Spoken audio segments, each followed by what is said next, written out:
বন্ধুরা কেমন আছো? আশা করি ভালোই আছো। আর আমিও মোটামুটি ভালোই আছি। আর যা ঠান্ডা পড়েছে তার জন্যে কিন্তু মোটামুটি খুব বাজে অবস্থা। যাই হোক, তো ঘরের মধ্যেই আছি। আর আজকে আছে একাদশী। আর এই একাদশীর দিনেই কিন্তু মানুষ খাবার খুঁজে খুঁজে পায় না, চাল খাওয়া বারণ। আর ওই খালি শুধু ওই লুচি, পরোটা এইসবই খেতে হয়, ডালিয়া এইসব খেতে হয়। আর এইগুলো খেলেই কিন্তু গ্যাস অম্বল।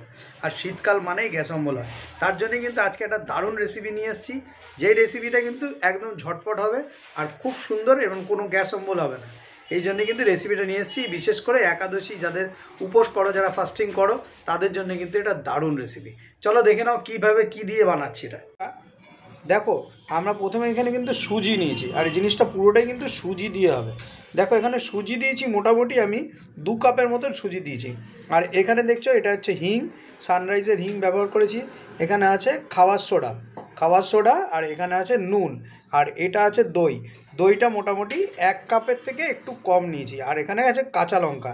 সবার প্রথমে এটাকে সুন্দর করে মিক্স করে নিতে হবে। আচ্ছা বন্ধুরা, এই যে নিয়ে নিয়েছি, এটাকে সবার প্রথমে ভালো করে মিক্স করে নিতে হবে। তো প্রথমে এটাকে ভালো করে সুন্দর করে আমরা মিশিয়ে নিই। মোটামুটি সুন্দর করে মিশিয়ে নিয়েছি। আর এর মধ্যে দিয়ে দেবো আমরা জল। মোটামুটি 1 কাপের মতো জল দিলাম। জল দিয়ে এটাকে সুন্দর করে আবারও মেশাতে হবে। দিয়ে এটা সুন্দর একটা ব্যাটার তৈরি করে নিতে হবে, মানে এটা পেস্ট করে নিতে হবে। চলো এটাকে তৈরি করে নিই, তোমাদের দেখাচ্ছি কেমন ঘনত্ব হবে জিনিসটা, মানে থিকনেসটা কেমন হবে। তো বন্ধুরা দেখো, এখানে পুরোপুরি আমরা কিন্তু জিনিসটাকে রেডি করে নিয়েছি। ব্যাটারটা দেখো কেমন হবে, ঠিক এই রকমভাবে এরকম হয়েছে। এখন যেহেতু সুজি আছে, তার জন্য কিন্তু এটাকে ভিজিয়ে রাখবো মোটামুটি আমরা 10 থেকে 15 মিনিট। তোমরা চাইলে 20 মিনিটও রাখতে পারো, কোনো অসুবিধা নেই। আধ ঘন্টাও রাখতে পারো, কোনো চাপ নেই, যেমন খুশি। মিনিমাম কিন্তু 10-15 মিনিট ভেজাতেই হবে। আর ভেজানোর পরে কিন্তু সুজিটা যেহেতু আর একটুখানি ঘন হয়ে যাবে, তারপরে যখন ওটা বানাবে তখন একটু জল মেশাবো। তো জল দেওয়ার আগে তোমাদের একটা জিনিস দেখাই। আজকে কিন্তু আমরা এখানে যে লঙ্কাটা ব্যবহার করেছি, এই যে লঙ্কাটা, এটা ঘৃতকুমারী লঙ্কা বলে। এটা ঘিয়ে লঙ্কা। আর এত সুন্দর সেন্ট হয় এই লঙ্কাটা, দারুণ লাগে, দারুণ। আর তোমরা কে কে এরকম লঙ্কা খেয়েছো এর আগে, অবশ্যই কিন্তু কমেন্ট করে জানিও যে গুরুদা আমরাও কিন্তু এই লঙ্কাটার স্বাদ নিয়েছি। সত্যিই কিন্তু এই লঙ্কাটা কিন্তু দুর্দান্ত লাগে। আর অনেক দিন পর ব্লগ করছি, বেশ যেন সময় পাই না, তার জন্যেই কিন্তু এরকম রেগুলার নেই, ইরেগুলার হয়ে গেছি। যাই হোক, একটুখানি ক্ষমা করে দেবে সবাই মিলে।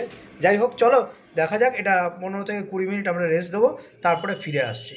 আচ্ছা বন্ধুরা দেখো, এরকম ঘন হয়ে গেছে পুরো ভেজানোর পর। এটাকে আমরা একটুখানি পাতলা করতে হবে, তার জন্যে আর একটু জল দিয়ে দেবো। সামান্য একটুখানি জল লাগবে, বেশিক্ষণ লাগবে না, অল্পই জল লাগবে। এটা দিয়ে একটু সুন্দর করে আমরা এটাকে মিক্স করে নেবো প্রথমে। চলো মিক্স করে নেওয়া যাক। আর এটা রেডি হয়ে যাবে মিক্স করলেই।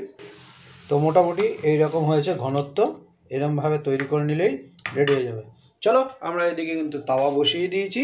তাওয়াটা গরম হতে একটুখানি সময় লাগবে, ততক্ষণ আমরা একটু ওয়েট করব। তো বন্ধুরা, তাওয়া গরম হয়ে গেছে। আমার কাছে মার্জারিন আছে, মার্জারিনটাকে হালকা করে এরকম করে গ্রিস করে দিতে হবে।